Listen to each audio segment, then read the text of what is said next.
Bien, ça fait depuis 2 ans et demi maintenant que j'ai fondé une entreprise qui s'appelle Salut Média. J'ai fondé cette entreprise-là parce que j'ai vu des besoins en Église qui étaient assez importants, des besoins au niveau d'accompagnement des communautés, au niveau de la formation chrétienne pour les leaders et au niveau de l'évangélisation aussi. Donc, je vais m'attarder surtout sur le premier volet. Ça fait maintenant presque une douzaine d'années que je gère des projets ou des équipes dans des contextes pastoraux, que ce soit dans des milieux communautaires, que ce soit au niveau diocésain, au diocèse de Gaspé il y a quelques années, ou depuis 5 ans dans la mission Bellechasse et de Chemin. Peut-être la particularité de mon expérience, c'est d'être dans des grands ensembles, des grands territoires avec beaucoup de communautés à gérer et comment arriver à trouver une vision commune qui unifie toutes ces réalités-là, qui fait qu'on peut avoir une même direction. Donc ça demande un processus, un travail de discernement qui est partagé par un ensemble de gens assez importants, pas juste l'équipe pastorale ou juste les leaders rapprochés. Donc ça, c'est quelque chose qu'on peut mettre en place. Donc, grosso modo, je me suis formé auprès d'Expan, qui est une firme de coaching à l'international, qui, particulièrement dans le volet du leadership stratégique, pour justement arriver à dégager ce qu'on appelle dans le milieu entrepreneurial une vision stratégique, voir où on s'en va, par quels moyens on peut prendre pour changer les choses. Je me suis formé aussi au niveau de Padre Coach, qui avait une activité comme coach il y a quelques années ici dans le diocèse de Québec. Et puis, évidemment, toute la littérature sur le renouveau pastoral. Bon, je suis coordonnateur depuis 2 ans maintenant du réseau Paroisse en Mission, membre depuis 3 ans. Donc, j'ai quand même été beaucoup en lien avec les réalités renouvelées du Québec. Donc, je me suis inspiré pour moi-même et pour mon secteur de solutions comme celle-là. Donc, je partage mon écran rapidement. J'ai fait un petit dépliant dans le cadre du forum pour présenter mes services, là, ceux qui aimeraient bénéficier de ça. Vous voyez ici, grosso modo, là, il peut y avoir un travail qui est fait au niveau de l'équipe pastorale. Donc, souvent, au niveau de l'équipe pastorale, il peut y avoir des dysfonctionnements, des discommunions. Comme disait Joseph, des fois, ça ne permet pas la confrontation saine. On achète la paix.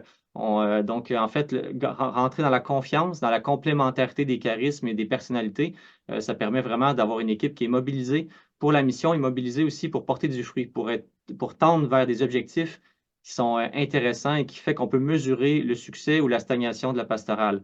L'autre élément qu'on peut travailler aussi, c'est est-ce que l'équipe pastorale, elle est complète? Est-ce qu'elle a tous les éléments dont elle a besoin pour bien fonctionner dans une réalité complexe qui demande un certain panel de compétences, de talents. Et ça, c'est pas donné de surcroît, surtout avec quand des gens autour de la table ont surtout un baccalauréat en théologie là, comme background. Là, c'est pas certain qu'on a toutes les formations techniques et autres pour arriver à bien gérer une paroisse et à la mener vers son objectif. Donc, pour la paroisse, il y a l'aspect de l'écosystème pastoral. Donc, est-ce que l'écosystème actuel est complet? Est-ce qu'il permet aux gens qui rentrent dans la paroisse d'en sortir grandis? Est-ce que les projets, les parcours sont reliés les uns aux autres? Est-ce qu'on a des offres attrayantes pour nos groupes cibles? Quels sont nos groupes cibles d'ailleurs? Qui sont les gens de notre territoire qu'on veut rejoindre et quels moyens on prend pour le faire? On peut aussi éventuellement, là, dans le cadre du processus, avoir un espèce de plan de communication qui permet de partager à l'interne et à l'externe notre vision. Et puis quand on parle de vision aussi, il y a un travail à faire sur une vision qu'on peut voir dans 5 ou dans 7 ans environ, parce qu'il faut du temps pour déployer ça. Mais des fois, il y a des planifications qui doivent être faites aussi à moyen terme. Donc, sur une échelle de 3 ans, on peut vraiment fixer des objectifs à atteindre qui permettent de donner une intentionnalité à notre action. Puis la planification annuelle aussi qui permet de voir les choses arriver et de ne pas toujours être à la remorque des événements qui se produisent au cours de l'année et de toujours être en réactivité avec notre milieu, avec ce qui se produit, mais être capable de se dégager du temps aussi pour autre chose que la pastorale sacramentelle. Donc, par rapport à la pastorale sacramentelle, est-ce qu'on gère les demandes de sacrement d'une façon cohérente, d'une façon saine, qui permet justement de travailler avec des gens qui ont envie de cheminer et de gérer autrement les gens qui vraiment se présentent à l'Église tout simplement pour avoir un papier ou une célébration avec un certain décorum. Ensuite, bon, il y a d'autres choses qu'on peut travailler aussi au niveau des fabriques. Donc, est-ce que l'équipe pastorale est vraiment en communion, en concertation fréquente avec l'assemblée de fabrique, avec la direction générale de la paroisse? C'est des choses qu'on peut faire pour améliorer cette situation-là. Nous, on a beaucoup travaillé dans ce sens-là dans MBE. Et puis, les stratégies de financement, donc comment au niveau pastoral, on peut être en appui aux fabriques pour continuer à faire rentrer des sous, mais surtout aller chercher des nouvelles générations de donateurs. Et ça, on ne peut le faire qu'en adaptant notre offre pastorale à des générations plus jeunes, mais aussi en étant capable d'être en phase aussi avec les aînés, ceux qu'on veut continuer à nourrir et à rejoindre de quelque manière.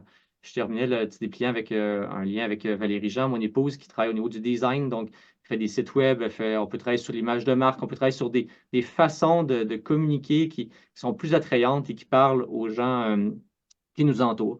Et je veux juste mentionner aussi que, ayant une maîtrise en théologie sur les mystiques d'Occident et sur les pères de l'Église, je suis très sensible à la question du cheminement spirituel et de la sainteté. Je pense que dans une époque post-chrétienne, la formation chrétienne se définit pas du tout de la même manière que dans le temps de la chrétienté. Donc, j'offre aussi là, pour les leaders locaux et pour les équipes pastorales des modalités de cheminement au plan humain, au plan spirituel. Donc, je vais commencer à mettre ça en place tranquillement au début de l'automne, puis surtout en janvier.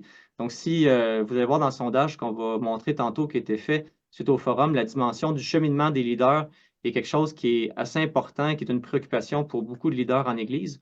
Donc, c'est un autre segment de Salut Média auquel je compte m'attaquer là, éventuellement.